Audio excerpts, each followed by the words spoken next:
there's a lot of different factors that go into profitability for Bitcoin miners. Of course, the price of Bitcoin pretty important here, and we are seeing that slide for the weakest month on the year since May. But for Cipher Mining, also a very interesting play for next year as they ramp up their business. We've seen this turn into a global story, really, after China shut down mining in their country. And for the second time this year, we've got Iran shutting down licensed Bitcoin miners in that country as part of an effort to reduce the stress on the country's power plants. Back here at home, though, Cipher continuing to build out its network of Bitcoin miners. And for more on that, I want to bring on the CEO of Cipher Mining, Tyler Page, who joins us once again. And Tyler, good to be chatting with you. I mentioned kind of some of those other stories out there because obviously all Bitcoin miners are kind of competing for other miners on the network for the same reward here. The more miners that are on the network makes it more difficult to kind of get that. Profits are impacted. And we've seen that kind of change now as more have come back online after they've relocated out of China. What does it look like, though, for you guys in 2022 as you build some of that stuff out, as I guess competition gets a bit more intense? It's going to be a really interesting year. Thanks for having me back, Zach. It's always great to talk to you. Yeah, I mean, listen, 2022 for the entire industry of Bitcoin mining, I think, is going to really be about execution. This year, 2021, was a historical one in terms of capital coming into our sector. The overall market caps of the companies have grown quite a bit. The total revenue paid to miners is tracking in the neighborhood of $16 billion as a total market revenue over the course of the year. So it's big and exciting. And with that, and with the pretty big profit margins projected in the space, lots of capital has flown in. And so, folks having ambitious plans. 2022 is really going to be a year of execution. Can companies deliver on what they've said they're going to deliver? In terms of Cipher, we're in the process of building 5 data centers currently. The first ones come online in the first quarter of next year. And we're really excited to ramp up. We have a really strong team, and we're laser focused on that execution story. Hey, Tyler, Brian Chung here. Now, even if you don't operate directly in these markets, but what do you see in terms of the developments in China where they've just kind of put a wholesale ban on Bitcoin mining, and then in other countries like Iran, as Zack was kind of teasing earlier, them also banning crypto mining, although in their case, it seems like it might be to conserve power. How do you think that kind of affects the outlook for your business and your industry? It's a very good question, Brian. I think of it this way. We came to market back at the beginning of this year. We announced our SPAC merger to come public. And when we did that, which was back in March of this year, our thesis was that mining globally perhaps was underpricing the risks associated with some of the geographical locations. And so we are very US focused, and a big part of that is because not only do we have abundant sources of cheap power here in this country, but we also have an established rule of law, mature capital markets. Things are generally very stable. Right. And so part of our thesis was that even if you could find pockets of opportunity in terms of cheap prices for power around the globe, perhaps there were other extraneous risks that weren't being fully priced into the opportunity set. And that's what I take away from, the stories in places like China and Iran and Kazakhstan, that there are just extra risks that are very difficult to price. So overall, what does it mean for us and for US mining in general? Is it's a very positive thing. You've seen a migration of hash rate that truthfully has happened much faster than I would have thought would happen. And I think we now have an opportunity in the United States to really embrace this technology and this industry and make sure that it has a permanent, safe home here. Yeah, we had you on when the deal was closing at Cipher. Stock's off by a little bit more than 50% since then. Some other miners have gotten attention that were up and running kind of at fuller scale.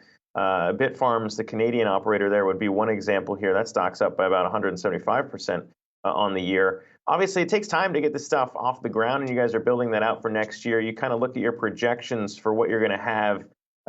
6 exahash per second by the summer, I think, is what I saw in your guys' investor projections there. Talk to me about how that kind of compares to other people out there in the market, because I think Bitfarms has theirs at 8 by the end of the year for 2022. What's kind of the strategy there, though? Because Bitfarms is much more focused, I guess, on sustainable energy. It looks like you guys are also leaning in on that as well. So how do you differentiate, or is it just kind of a case of, look, if we can all make money in this space, we'll all make money in the space? I hope that we all make money in the space, but I'll tell you the real key differentiator, I think, between our model and all the competitors. Like I said, 2022 is going to be a big year for execution. Lots of people have big plans. We have secured purchase contracts for mining rigs to be delivered in 2022 that are capable of delivering up to 19.5 exahash. So depending on the pace of our build out, we could be very big. We anticipate having the first 5 data centers, like I said, accepting rigs by the third quarter. And so we will be moving along through significant mileposts as the year progresses. But the big differentiator, and I think what the investing world needs to start to appreciate to differentiate among these miners is what kind of cost discipline do they have on the main inputs, the cost of power, which is the biggest OpEx cost input, and the cost that you pay for compute power or for mining rigs themselves, which is the biggest CapEx expenditure. On those fronts, we think Cipher is much stronger than the rest of the competition. We pay an average price of 2.7 cents per kilowatt hour for our power. And we pay about $38.50 per terahash, which is a measure of the compute power of your mining fleet. And overall, those are at the lowest end of the spectrum for what miners pay.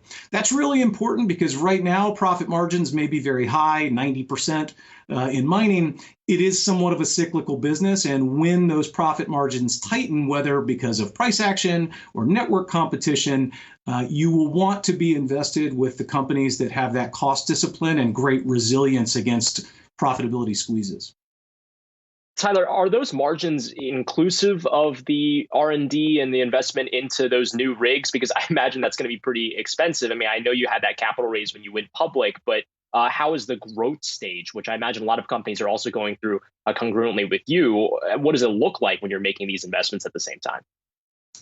I think that's right. It's another great point for investors to really dig into how they analyze these different companies. I think the statistics that you typically see cited are figures, like costs per Bitcoin mined. Right. And really the story of a miner is that you're effectively manufacturing Bitcoin for a much lower price than the market price, like any commodities E&P type business. Right. And so in addition to kind of the variable costs, both the operating costs for operating your facilities and paying for power or paying for hosting, that produces a variable cost per Bitcoin. You also do need to think about depreciation and amortization of the capital expenditure you've had. And so analyzing that total stack is the best way to differentiate among the miners. Like I said, we're getting our production begins in the first quarter of next year, and I'm excited to share those numbers when we've got them. Lastly, just because we were showing that our bottom headline here, Chiron was talking about 90% of Bitcoin being mined already. Obviously, the mining reward gets cut in half every 4 years. I think some of our viewers know that. Our viewers also know there's only 21 million Bitcoin ever to be in circulation. But what does it look like maybe once you move to that point where the mining reward is so small and you kind of eventually rely on transaction fees as a miner? I mean, what does that eventually look like for the stock itself and how maybe investors should be looking at that piece of the pie down the road? Yeah, it's a very good question, but I think of it this way. If history is any guide, thus far we've gone through several halving cycles, and the compound growth rate of the value of Bitcoin has always outpaced over longer time periods the halving of the block rewards.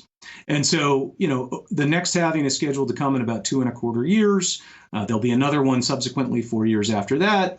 I think really what will overwhelm the economics are, and what determines the total value of available to a miner is both the transaction fees you mentioned, but also the block rewards.